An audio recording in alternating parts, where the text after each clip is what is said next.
Abra a palavra de Deus, Colossenses capítulo 2, versículos 1 a seguir. Continuamos hoje a nossa exposição, Colossenses.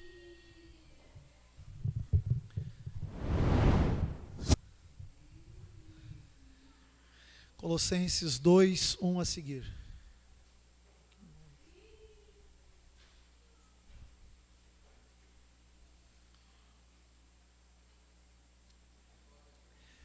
Todos acharam? Amém. É um pouquinho mais de agudo só na voz, eu agradeço.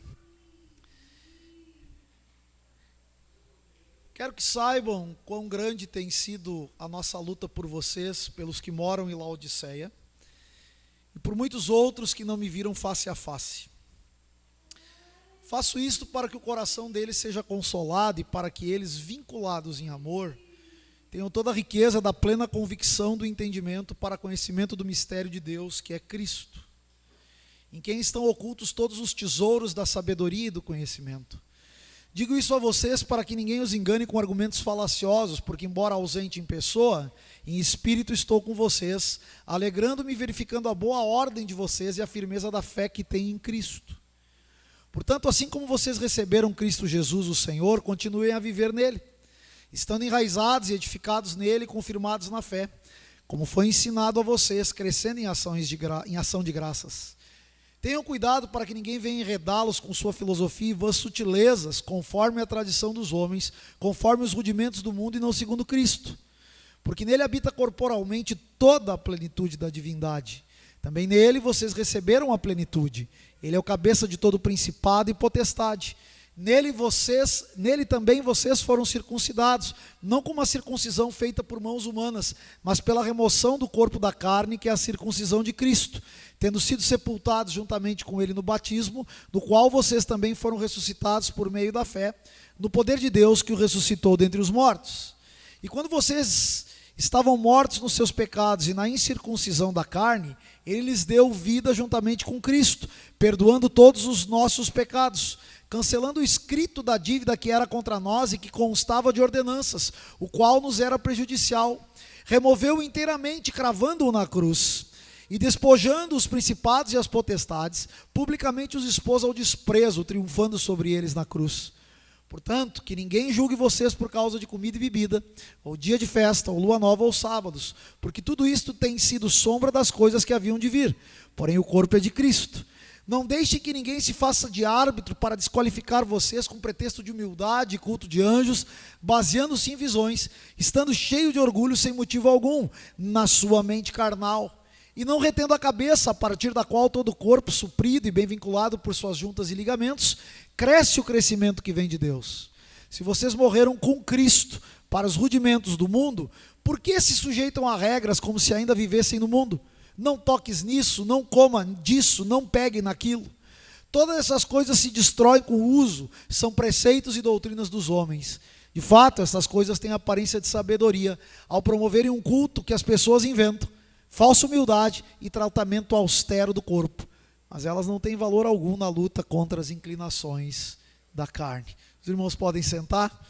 Que Jesus abençoe a sua palavra e as expressões dela.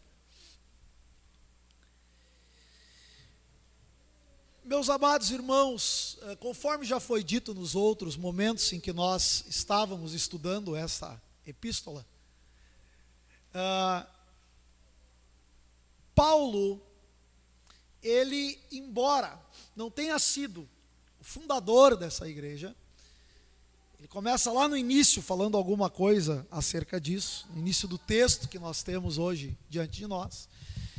Não significa que ele nunca tenha visitado Colossos. Nós temos nas viagens de Paulo, ele passando por essa região, principalmente pela região em que esses crentes moravam, ou próxima dela. Eu quero que você fique com a Bíblia aberta, nós vamos versículo por versículo, rapidamente, hoje temos ceia. Paulo, ele conclui, então, o parágrafo anterior do texto da semana passada, de Colossenses capítulo 1, dizendo o seguinte: Labuto, esforçando-me em virtude da força que age poderosamente em mim. No novo parágrafo que nós começamos a ler hoje, no versículo 1, aquilo que nós agora chamamos de capítulo 2, Paulo retoma mais uma vez a ideia de esforço e escreve: pois quero que saibam o quanto me esforço por vocês. Que tipo de esforço é esse? Eu já expliquei na semana passada. Ele está lutando em oração.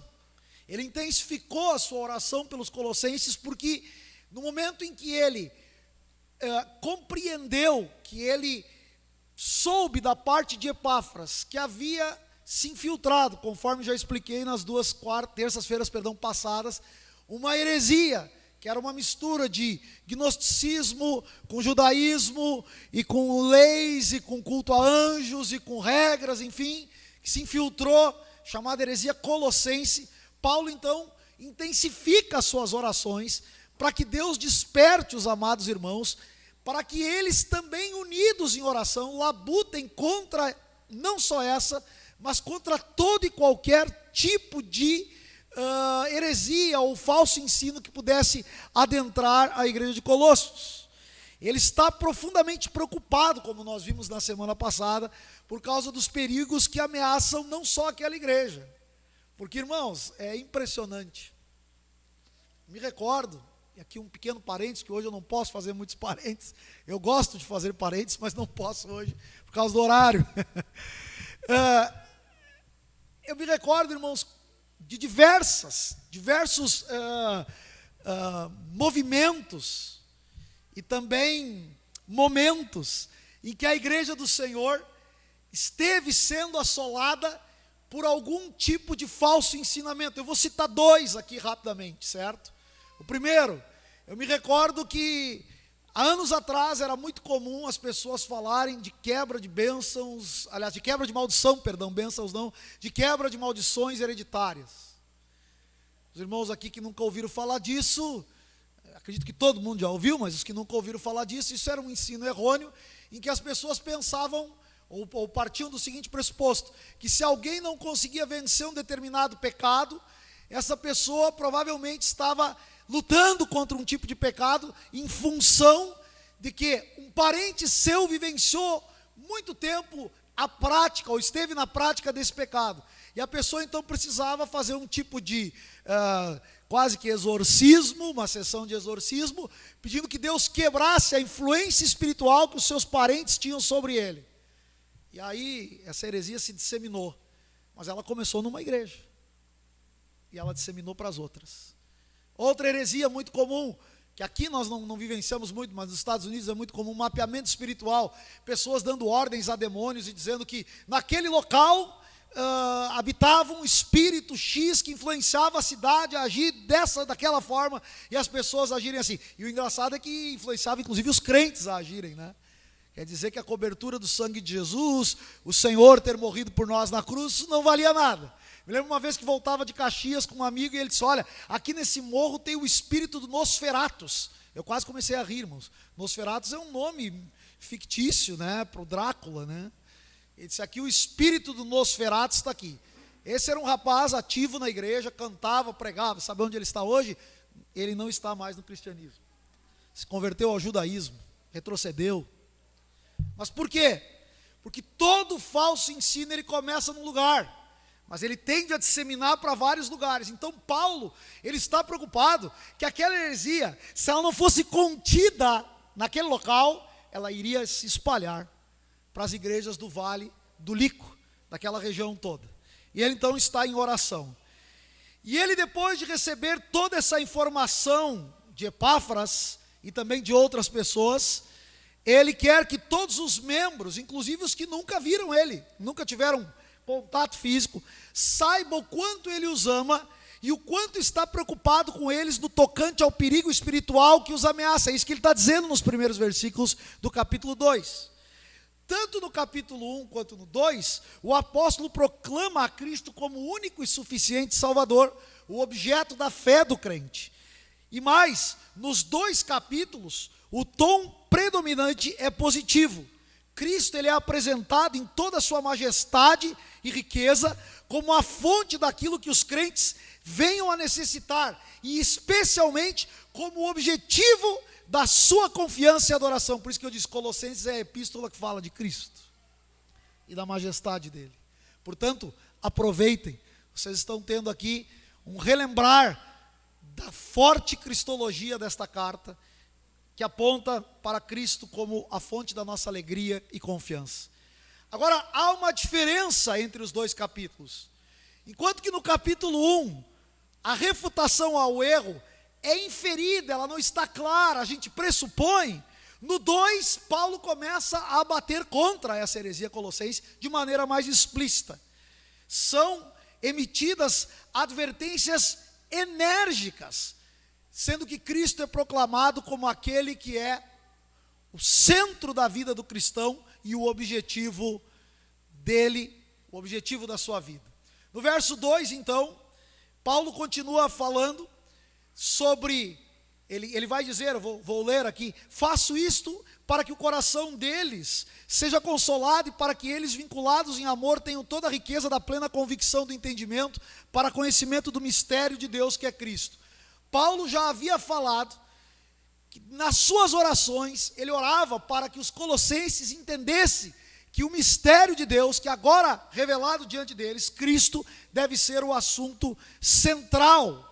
Mas aqui, meus irmãos, ele coloca uma palavrinha que no grego é a palavra cardia. Ele coloca a palavra coração no versículo 2. E por que ele coloca a palavra coração? Porque ele sabe, meus irmãos, que a heresia não atinge apenas o intelecto das pessoas. Ela vai atingir o quê? O seu coração.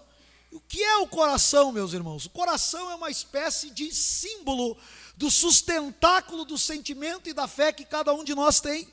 Ele é uma espécie de mola mestra das nossas palavras e ações. Ele é um símbolo disto tudo. E é o âmago e o centro do cristão ou do próprio ser humano. E Paulo, sabendo que o coração daqueles irmãos estava se voltando para a heresia, eles estavam tendo prazer naquela heresia, ele vai dizer: olha, eu estou orando para que vocês, o coração de vocês esteja sustentado em Jesus e em ninguém mais.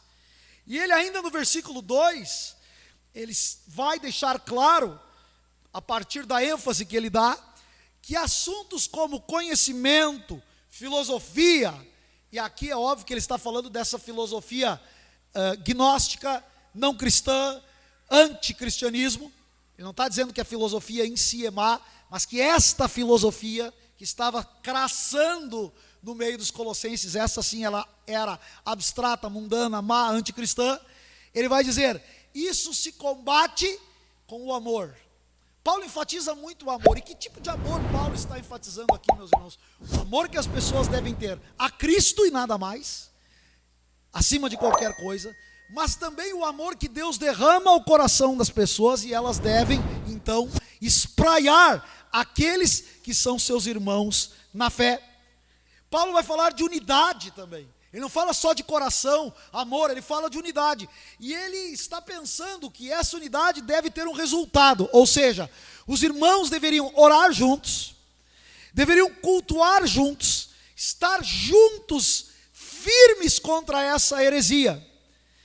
E mais, aqui, o comentarista que eu estou utilizando, ele vai falar sobre algo que muitas vezes nós não temos o costume de ouvir em nenhum tipo de comentário.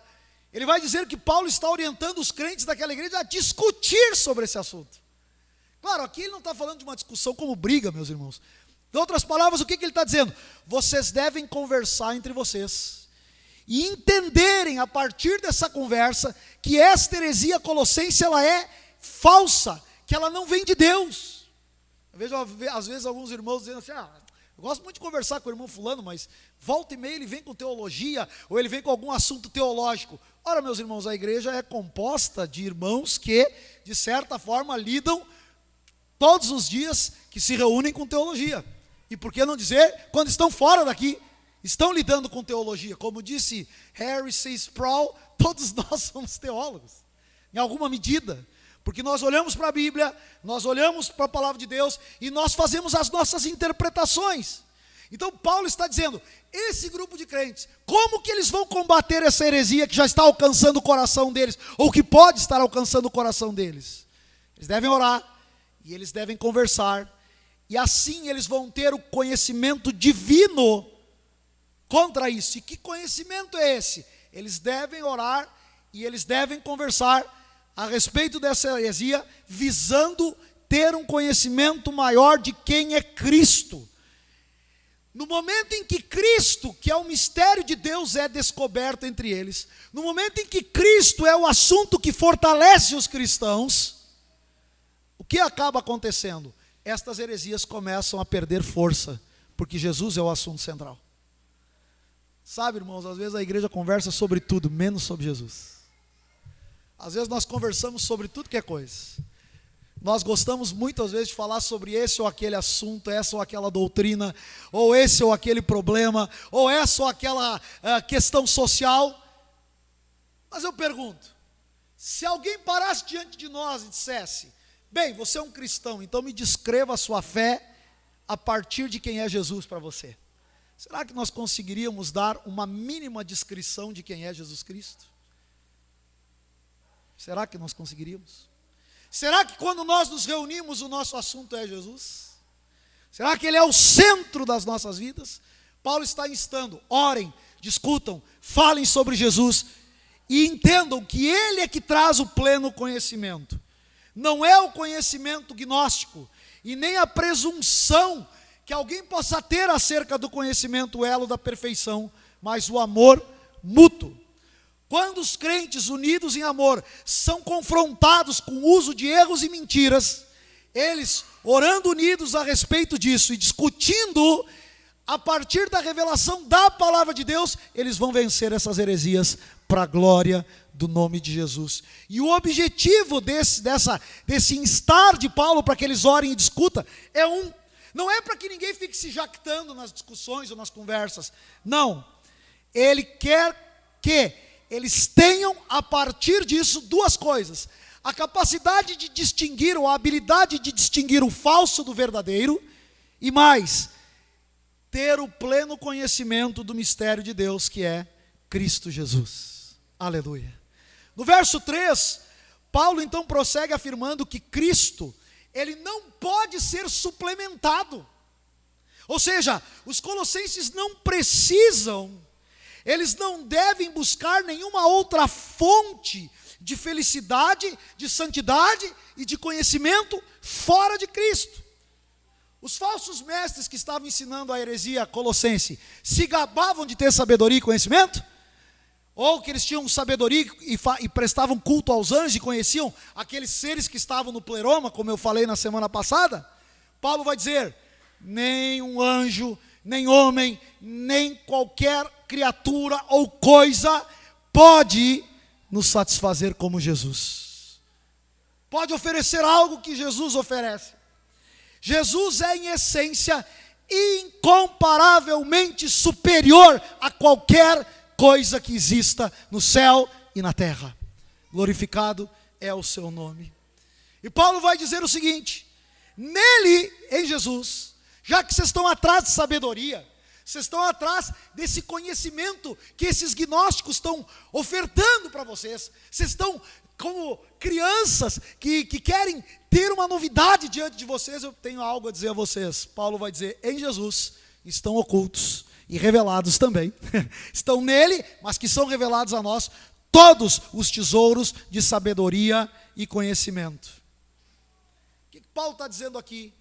Sabe esses seres que estão aí no pleroma? Eles, primeiro, não são Deus, e segundo, eles não têm a natureza de Jesus, nem humana e nem divina. E Jesus, por ser Deus, Ele sabe todas as coisas. Vocês não precisam ficar buscando conhecimento, nele estão todos os tesouros da sabedoria. Meus irmãos, eu conheço cristãos que não tiveram, não que eles não quiseram, não tiveram às vezes oportunidade de adentrar uma faculdade, não tiveram oportunidade muitas vezes de estudar teologia mais a fundo, mas são ávidos leitores da palavra, são pessoas que estudam o máximo que eles podem, de maneira às vezes autodidática, e eles conhecem tanto a Jesus, e conhecem tanto a Ele, que Jesus chega a exalar das suas vidas. Por quê? Porque eles se agarraram nesta verdade que está aqui. Eles sabem que Jesus tem tudo para revelar a eles, e que eles não precisam mais de nada.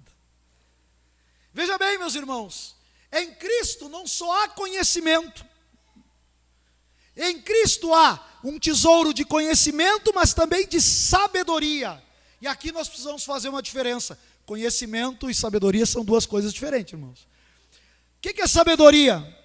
Sabedoria é a habilidade de aplicar o conhecimento da melhor maneira possível. Tem gente que adquire conhecimento, adquire, mas não se torna um sábio, porque não aplica na vida pessoal e nem naqueles que lhe cercam o conhecimento que tem. Usa para outras coisas.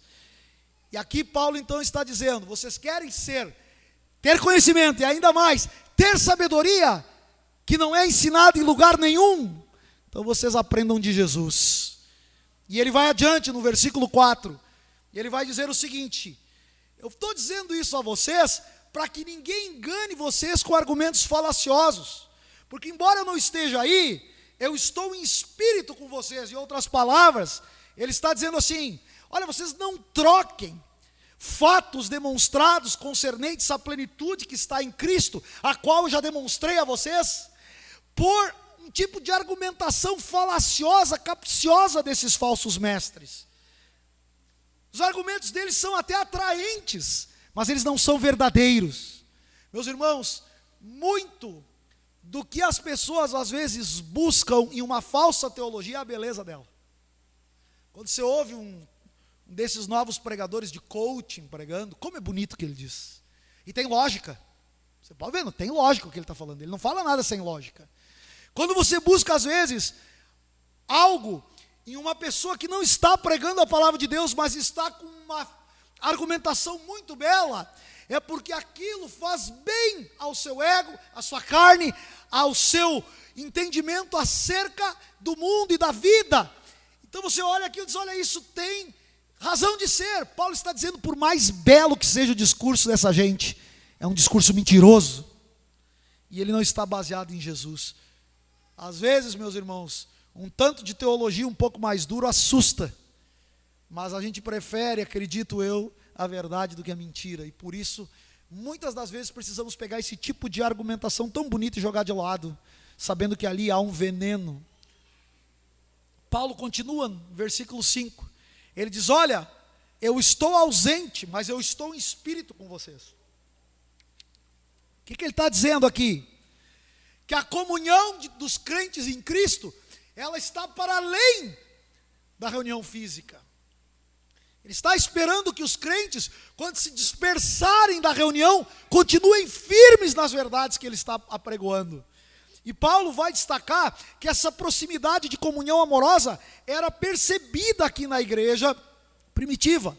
E ele vai dizer mais, que ele está feliz, porque ele verifica o quê? A boa ordem de vocês e a firmeza da fé que vocês têm em Cristo. O que ele quer dizer com isso? Que Epáfras disse a eles: olha, não obstante essa heresia está assolando a nossa igreja, e há alguns que até podem estar dando ouvidos, a igreja num certo sentido está disciplinada e não está se demovendo do seu fundamento. Não tinha disciplina, não tinha cisma, ainda na igreja de Colossos. Ou seja, mesmo em meio a esse ataque, eles estavam firmes em Jesus. No verso 6, ele continua, ele diz: portanto, assim como vocês receberam Jesus, continuem a viver nele, estando enraizados e edificados neles. O que Paulo está querendo dizer aqui? Continuem a apegar-se a Cristo, cresçam nesse apego a Jesus. Não larguem Jesus por um só minuto para ouvir qualquer coisa que venha a ser contrária a Ele. E ele vai dar a entender o seguinte: assim como vocês aceitaram a Jesus, e aqui nós temos os verbos aceitar e continuar a viver no início e no fim, respectivamente, e as referências a Cristo, a saber, Cristo Jesus e o Senhor, e Jesus e nele ao centro, demonstram uma ênfase total em quem? Ou no que? De se apegar a Jesus como o Senhor. Em outras palavras, o que Paulo está dizendo aqui? Vocês creram em Jesus um dia, depositaram a fé nele, ele é o Senhor da vossa vida, não larguem a mão dele um segundo sequer, para dar a mão para outro. Continuem firmes com Ele.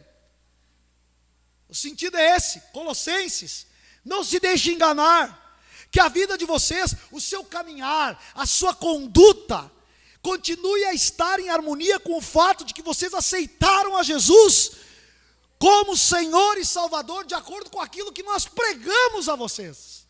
Vocês nos abraçaram com uma fé viva, de maneira que vocês devem continuar nela, e continuem conforme vocês foram instruídos. O que Paulo está preocupado aqui, irmãos? Ele está preocupado que essas pessoas se demovam do Evangelho conforme foi pregado a eles. Certamente você ouve o Evangelho, e certamente quando você sai daqui, você liga o seu computador, o seu celular, e você tem a mente bombardeada por um monte de porcarias, e às vezes acaba aceitando um conselho que é contrário àquilo que é dito aqui. Por quê? Porque larga a mão de Jesus, larga a mão do verdadeiro Evangelho, larga a mão da instrução dos servos de Deus, que estão aqui muitas vezes dia e noite labutando para trazer uma palavra ao coração de cada um que aqui está. Meus irmãos, hoje com um cliquezinho, a gente tem aí um menu, tem um banquete de tudo que não presta. Portanto, vocês um dia creram em Jesus, vocês foram pessoas que se firmaram na palavra de Deus, continuem assim. A palavra aceitaram aqui, ela é usada no sentido técnico, receber do modo como foi transmitido, ou seja, vocês aceitaram Jesus de maneira como foi transmitido, e não como vocês quiseram. Ou seja, nós transmitimos um evangelho, vocês ouviram e concordaram com isso, continuem assim. No verso 7, Paulo, ele mostra que esse viver em Cristo, essa união vital com Ele, significa o quê? Estar arraigado e edificado em Jesus, e ser estabelecido na fé, como eles foram ensinados.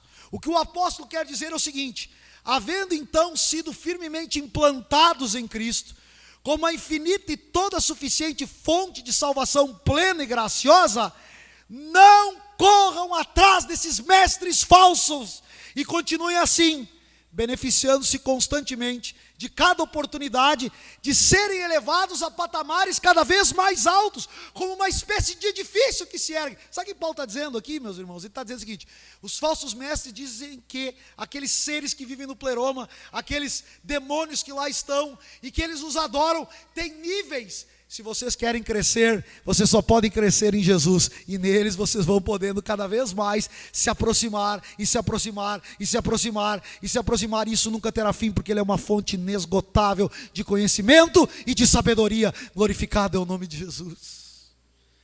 Paulo está instando que eles fiquem firmes na fé, firmes no Evangelho que lhes foi transmitido, e que eles cresçam em Jesus. Paulo vai terminar falando nesse versículo acerca da gratidão. Ele vai completar tudo que ele está dizendo acerca dos colossenses com gratidão. Note que eu falei na semana passada, Paulo, ele está instruindo os colossenses, dizendo: não caiam nessa heresia, mas toda hora ele está elogiando a fé deles. Coisa triste é quando a gente às vezes é exortado negativamente, e não tem às vezes um elogio, não tem uma palavra de ânimo, uma palavra que diga: não, irmão, eu sei que você está influenciado por esse tipo de ensino, e até percebo que você está se bandeando, mas eu posso ver também a fé em Jesus em você. Continue firme nele, não se deixe dominar por isso. Verso 8, Paulo continua, ele diz: tenham cuidado para que ninguém venha enredá-los com a sua filosofia e vãs sutilezas, conforme a tradição dos homens e os rudimentos do mundo. Porque em Deus, em Cristo, ou nele, habita corporalmente toda a plenitude da divindade. Também nele vocês receberam a plenitude, ele é o cabeça de todo principado e potestade. No verso 8, então, Paulo vai trabalhar, meus irmãos, com o seguinte: ele vai trazer alguns termos que caracterizam essa filosofia gnóstica. Ele vai chamar ela de tradição de homens. Por quê? Paulo está preocupado em mostrar que aquilo que aqueles gnósticos estavam pregando na igreja de Colossos não estava arraigado na tradição apostólica. Se lembram que semana passada eu disse: a igreja que não está fundamentada na doutrina dos apóstolos pode fazer chover, meus irmãos, não é uma igreja cristã. E o que é a doutrina dos apóstolos? Aonde ela está na Escritura? Ela está também esboça nos credos. Se você vai a uma igreja, que pode ser a igreja mais linda do mundo, tem o melhor louvor, pastor fala que é um anjo, a igreja, as paredes são lindas, são belas, tudo é muito legal, tudo é muito moderno, pós-moderno, mas se não está fundamentada na doutrina dos apóstolos, fuja desse lugar. Você está comendo lixo. Paulo está dizendo, há uma tradição de homens, é uma mistura de cerimonialismo judaico, de idolatria aos anjos e de ascetismo, como nós já falamos. Vocês estão atrás disso, isso é uma tradição humana. E aqui Paulo vai trabalhar também caracterizando essa filosofia ou essa heresia como, ou ligando ela aos rudimentos do mundo. A palavra original aqui no grego é stoikeia. O que significa isso? Stoikeia, meus irmãos, é uma palavra que indica assim, elementos ou unidades que estão em fila, tipo A, B, C, ou elementos básicos dos quais disse consistir o mundo físico. Por mais que essa seja uma passagem muito difícil, esse termo aqui, os estudiosos se debruçam sobre ele, o que seriam esses rudimentos do mundo. Mas aqui, o que deve indicar, pelo menos para nós aqui, e é o que eu entendo ser o correto. Paulo está dizendo assim, esses rudimentos, em outras palavras, são o quê?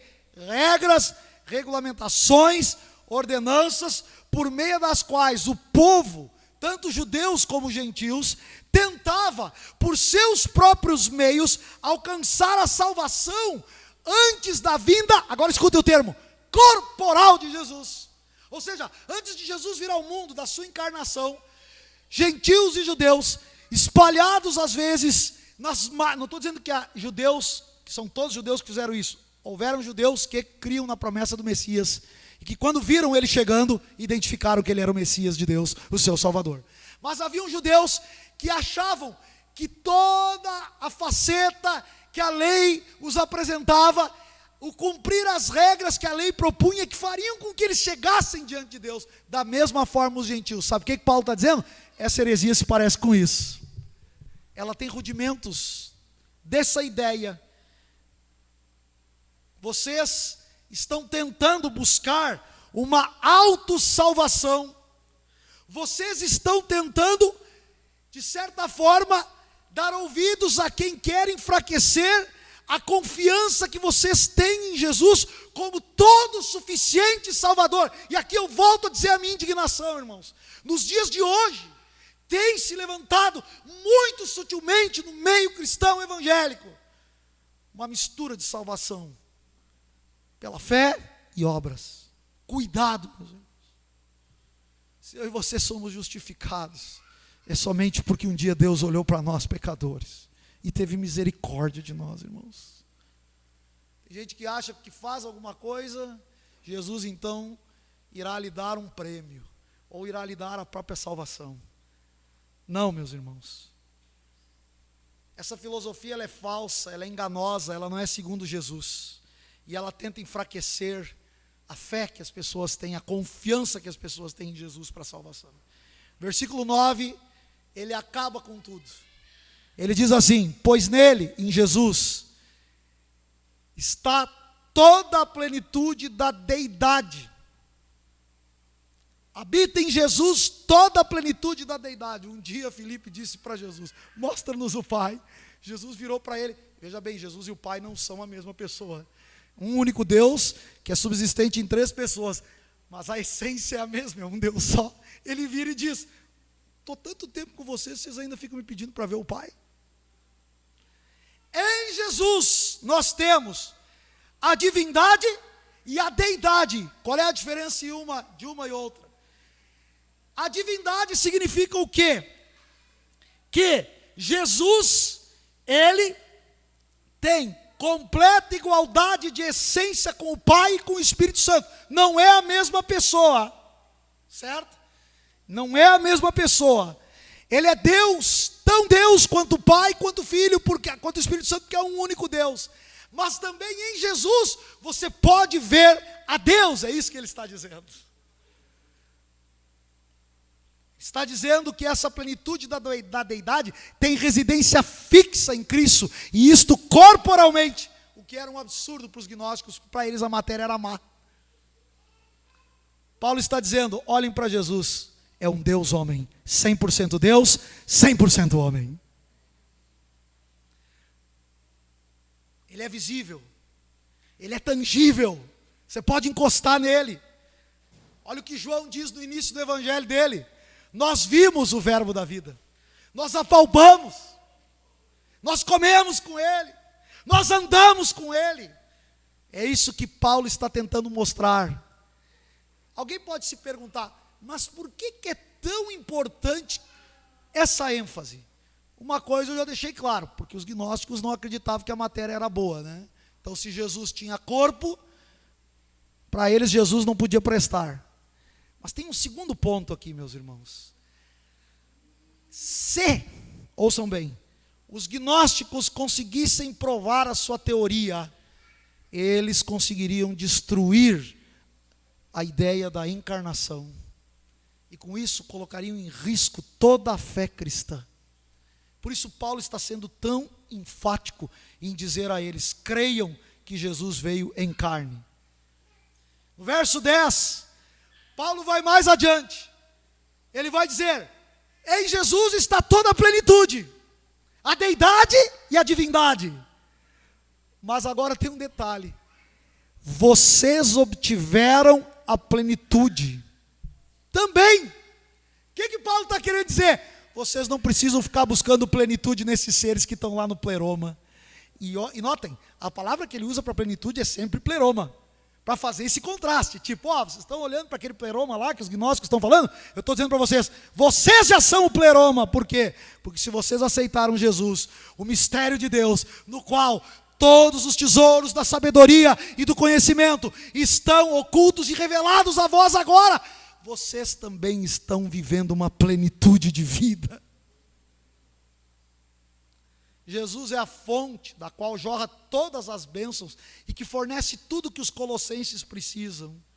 Paulo vai dizer: permaneçam nele, não saiam dele, vocês não precisam sair dele. No verso 11, Paulo agora dá uma flexionada, e eu preciso que você tenha paciência, estou correndo o máximo que eu posso, irmãos.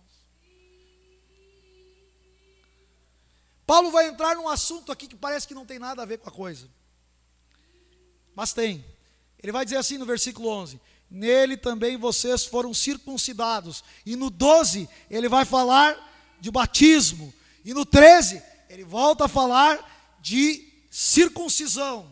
Por que Paulo entra nesse assunto?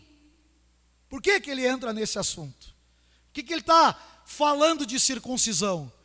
Porque um dos elementos que esta heresia pregava era uma espécie de guarda de ordenança da lei. E o símbolo que ligava alguém à lei era a circuncisão. Então, Paulo, ele está parafraseando essa ideia. Colossenses, não permitam que esses mestres do erro os enganem, como se vocês necessitassem ser literalmente circuncidados, a fim de triunfar sobre o pecado e obter salvação. Vocês não precisam disso, porque vocês já foram circuncidados. E aí o que ele vai dizer? Não como uma obra feita por mãos humanas. Vocês não foram circuncidados de maneira física, mas vocês foram circuncidados de maneira espiritual, quando vocês foram desligados do mundo e unidos a Cristo. E ele começa a contrastar aqui. Olha só. A circuncisão que não é feita por mãos humanas, ela é uma obra do Espírito Santo. A feita por mãos humanas é um pequeno cortezinho do prepúcio, do pênis. A circuncisão que é do Espírito, ela é interna, ela é no coração. A outra é externa, ela é fora. A circuncisão do Espírito, ela vem a partir do despojar e o lançar fora da totalidade da natureza pecaminosa. Ou seja, enquanto nós vamos nos santificando e vivendo uma vida de santidade, nós vamos mortificando essa natureza, que só será extirpada quando nós estivermos para sempre com Jesus. E por fim, ele vai dizer que a circuncisão espiritual é cristã, e que mostra que nós estamos unidos com Cristo. a outra era abraâmica e mosaica, muito menor do que a circuncisão do Espírito. Paulo vai adiante então no verso 12, e ele não fala só da circuncisão, ele fala do batismo. O que ele quer dizer aqui? Ele quer dizer o seguinte: Colossenses, vocês não precisam se circuncidar, e se vocês querem um sinal externo, vocês já têm, vocês foram batizados. No batismo, vocês morreram com Jesus e foram ressuscitados com Ele. Qual é o significado disso, meus irmãos? Cristo sofreu, morreu, foi sepultado em lugar de vocês e para o vosso benefício. Quando vocês descem a água, vocês têm esse símbolo. Vocês descem, deixam lá sua velha criatura, seu velho homem, e vocês ressuscitam com Jesus. E segundo, por meio da obra completa de humilhação de Jesus, Cristo conquistou para vocês a obra do Espírito Santo, ou seja, vocês são justificados e são santificados gradualmente. Vocês não precisam se circuncidar para obter salvação, como estão ensinando esses homens. É isto que Paulo está dizendo. Paulo está enfatizando: vocês não têm necessidade nenhuma de circuncisão externa. Vocês já receberam uma circuncisão muito melhor, a do coração e da vida. Verso 13: e a vocês que estavam mortos pelas suas transgressões e incircuncisão da sua carne, Jesus deu vida juntamente com Ele. O que Paulo está querendo dizer aqui? Que aqueles que ainda não tinham conhecido Jesus eram como se tivessem incircuncisos, porque não têm uma aliança com Deus. A incircuncisão da carne aqui é uma espécie de estado de culpa, meus irmãos. Ou seja, as pessoas têm uma condição pecaminosa total antes de crer em Jesus. Paulo está fazendo essa comparação. E ele agora diz a eles: só que vocês foram perdoados dos vossos delitos, e vocês estão hoje em Jesus. E sabe o que Jesus fez? Ele avança no verso 14 e 15. Quando ele morreu na cruz, Ele cancelou a dívida que vocês tinham.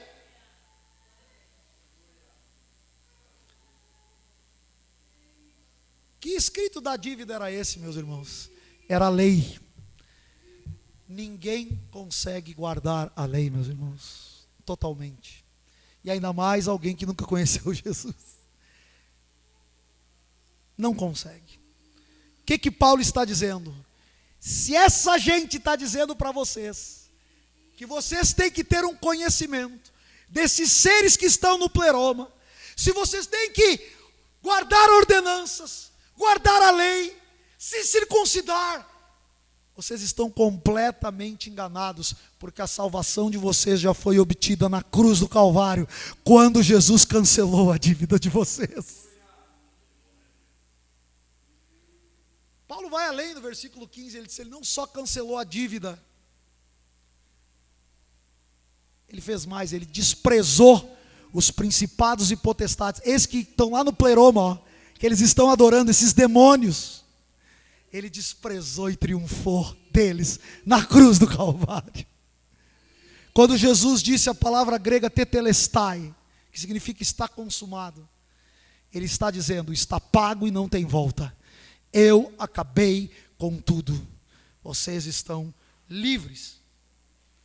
Paulo continua, meus irmãos, e eu já quero encerrar.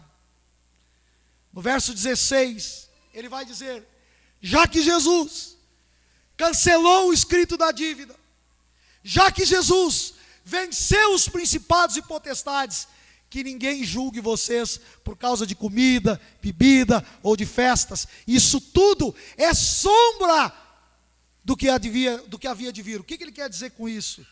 Que todas essas coisas, que todas as leis do Antigo Testamento, no que se refere à dieta alimentícia, no que se refere às festas, elas tinham um propósito: apontar para Jesus. Quando Jesus veio, não tem mais necessidade de nada disso. Bem, aqui alguém vai dizer de repente o seguinte: então quer dizer que o crente pode se embriagar, já que a coisa é externa? Não, nós estamos falando aqui de outra coisa. Nós estamos falando aqui o seguinte: que nenhum crente é salvo porque come ou deixa de comer algo. Nenhum crente é salvo porque guarda essa ou aquela ordenança judaica. Nenhum crente é salvo porque faz isso ou aquilo. O crente é salvo porque Jesus lhe salvou. É isso que Paulo está tentando dizer a eles. No verso 17 ele vai enfatizar, isso é uma sombra. A sombra não é a realidade. E no 18 e 19 ele vai mais além. Ele vai dizer, não deixa que ninguém fique arbitrando sobre vocês. Ele vai dizer no 19, essa pessoa tem uma mente carnal. Quem aqui não conheceu algum irmão, que como o próprio apóstolo fala nesses 2 versículos, pretextando humildade, né? Parecendo humilde, chegou para você e disse assim, se você não fizer isso, você não vai ser salvo. Você olha para aquela pessoa e diz, que pessoa santa, hein? Olha só, ela guarda tantas coisas. Quantas pessoas você já viu dizer isso? Paulo está dizendo, esse tipo de pessoa está enganado. Ele na verdade é um soberbo. E isso que ele está fazendo é algo que é fruto da sua mente carnal. Porque ao invés de chegar para você e dizer assim, meu irmão, eu sou um pobre pecador e só fui salvo porque Jesus olhou um dia para mim, essa pessoa se jacta e diz, não, eu não como isso, eu não faço aquilo, eu não jogo isso, eu não visto aquilo, eu não uso isso, então eu sou alguém que por isso, eu sou salvo. Paulo vai dizer que lá, alguns irmãos da igreja de Colossos estavam ouvindo pessoas que estavam dizendo isso a eles. Porque não faziam A ou B, eram salvos. E Paulo vai dizer, essa pessoa é um soberbo. E tem mais, esses irmãos não só guardavam esse tipo de ascetismo rigoroso, eles diziam, eu tive uma visão de anjos, eu cultuo a anjos, eu vi o anjo aqui, eu tive uma visão lá. Quantas vezes nós vemos pessoas com pretensa espiritualidade maior do que a nossa, dizendo, eu conheço mais a Deus porque eu tive visão, porque eu tive um encontro com Deus e tu não tivesse. Paulo está rechaçando tudo isso, meus irmãos. E ele vai dizer, essa pessoa não se apoia no cabeça que é Cristo. Ele não se apoia. E ele termina dizendo, e eu termino também, se vocês no batismo morreram e ressuscitaram, por que vocês vivem no mundo guardando regras para a vossa salvação? Sabe o que Paulo está dizendo? Esses preceitos, eles são ridículos. Não manuseie, não prove, não toque. E volto a dizer, irmãos, é claro que tem coisas que o crente não vai manusear, não vai tocar, não vai olhar, não vai fazer. É óbvio. Faz parte da santidade. Mas aqui o que Paulo está dizendo é o seguinte, vocês acham que se vocês guardarem certas regras, não toca, não manuseia, não faz, vocês vão ser salvos? Vocês estão enganados. Isso não pode fazer com que vocês vençam a sensualidade da carne. Ah, meus irmãos. E por fim ele inclusive cita isso no versículo 23. Há pessoas que têm um tratamento severo do corpo, como se o corpo pudesse chicotear a alma e aí vencer as tentações da carne. Pode saber, meus irmãos, às vezes aquele crente legalistão, que não olha uma TV, que não vai num jogo de futebol, que não coloca uma bermuda, ou aquela irmã que não bota um brinco, que critica a outra. Quando às vezes se apresenta uma situação sensual diante deles, aquilo ali não tem poder nenhum para ajudar eles a sair desse pepino, dessa situação. Porque isso não tem poder em si. Agora, se eles se agarrassem em Jesus e dissessem, toda a minha vida e a minha salvação depende de Cristo, aí eles teriam força para vencer as tentações que se colocam diante deles. Portanto, meus irmãos, tenho a dizer a vocês e encerro aqui. Mais uma vez no capítulo 2, Paulo está dizendo em resumo o que eu vou dizer agora. Nunca se afastem de Jesus. Olhem para Jesus. A vida cristã é uma vida encharcada da presença de Jesus. A vida cristã é, como disse, agora eu termino como já terminei outras vezes, com a música do Padre Zezinho. De um padre eu vou terminar. A vida cristã é amar como Jesus amou, sonhar como Jesus sonhou, pensar como Jesus pensou, viver como Jesus viveu, sentir o que Jesus sentia, sorrir como Jesus sorria E ao chegar o fim do dia, eu sei que eu dormiria muito mais feliz. Isso é ser cristão. E não seguir determinadas enredações filosóficas semelhantes a essa que estava crassando a igreja de Colossos. Você quer crescer espiritualmente? Mergulhe em Jesus, conheça-o através da oração, conheça-o através da palavra, se torne semelhante a Ele, estude Jesus, no bom sentido, mergulhe em saber quem é Jesus, e com certeza você terá vitória para a glória e honra do nome dEle. Fique sentadinho mesmo, nós vamos estar orando, e logo em seguida vamos estar servindo a ceia. Senhor, nós te louvamos pela Tua palavra. Ah, Senhor, o texto de Colossenses chega a ser repetitivo, mas que bom, Senhor, porque como Lutero disse, ele pregava todo domingo porque nós esquecemos na segunda, Senhor. Que nesses dias que nós estamos ouvindo tanto de Ti e da Tua supremacia sobre principados, potestades, sobre a lei, sobre filosofias humanas, sobre regras humanas, sobre tudo e todos, que nós possamos sair daqui encharcados de um desejo de Te conhecer mais e mais e mais e mais, e nos deleitarmos em Ti como a fonte da nossa alegria e satisfação, e que isso seja único e exclusivamente para a glória, honra e louvor do Teu nome. É o que nós oramos e agradecemos em nome de Jesus. Amém.